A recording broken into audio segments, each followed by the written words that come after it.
And Elmer Davis in the news, brought you tonight by the Gillette Safety Razor Company. I just can't get a decent shave. When a man says that, he doesn't use today's improved Gillette Blue Blade. Edges of the new kind, sharpened on steel of glass-cutting hardness, give you man-what shave. See for yourself. Ask your dealer for Gillette Blue Blades. The third day of the Great Offensive was apparently quite successful for the Germans in the Netherlands, but much less so in Belgium.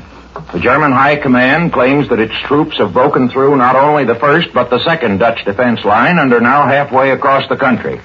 This is denied by the Dutch, but without details so far. And in the fighting in Norway, at least, statements of the German High Command as to positions occupied almost always proved correct. The Germans seem to have occupied the northeastern Dutch provinces outside the defense lines without much resistance and have reached the sea at Harlingen. Around Amsterdam, The Hague, and Rotterdam, a steady fight continues against the fresh supplies of parachute troops dropped every night. The Germans claim that a whole infantry regiment was dropped in Rotterdam, where they seem to have been driven out of the downtown districts, but still hold some of the outskirts, as well as the Moerdijk Bridge farther to the south. The Germans also claim that a British transport was sunk and 6 others set afire by their bombers off the mouths of the Rhine today. But their claims of bombing damage have so far proved much less trustworthy than their reports of land operations. In Amsterdam and The Hague, our correspondent Edwin Hartrich reported earlier, parachute troops have been dropped dressed as women, clergymen, and Dutch soldiers, and all civilians have been ordered off the streets so that the invaders can be hunted down. The Germans furiously deny that any parachute soldiers wear disguises, but there seems to be plenty of neutral testimony that they do, and it is known that the Germans were preparing the supply of Dutch uniforms for weeks before the invasion. In Belgium, the Germans are making a pincer attack trying to cut off Liège from the north and south, but seem to have been pushed back today by Allied counter-thrusts. At 2 points yesterday, they crossed the Albert Canal, and their tanks broke through Belgian defenses in the southeastern part of the country. But attacks on the eastern defenses of Liège were repulsed, and farther south, French and Belgian troops counterattacked successfully. The Allies have never yet admitted the capture of the Eben-Emael fortress, but it seems to have been surrounded, if not lost, for fighting is going on west of it at Tongres. And of course this attack was supported by air raids all over the Low Countries and northeastern France. An air raid alarm in Paris was heard on this network during our broadcast at 7:15 tonight. Allied air forces, however, counterattacked and claimed to have inflicted very heavy losses.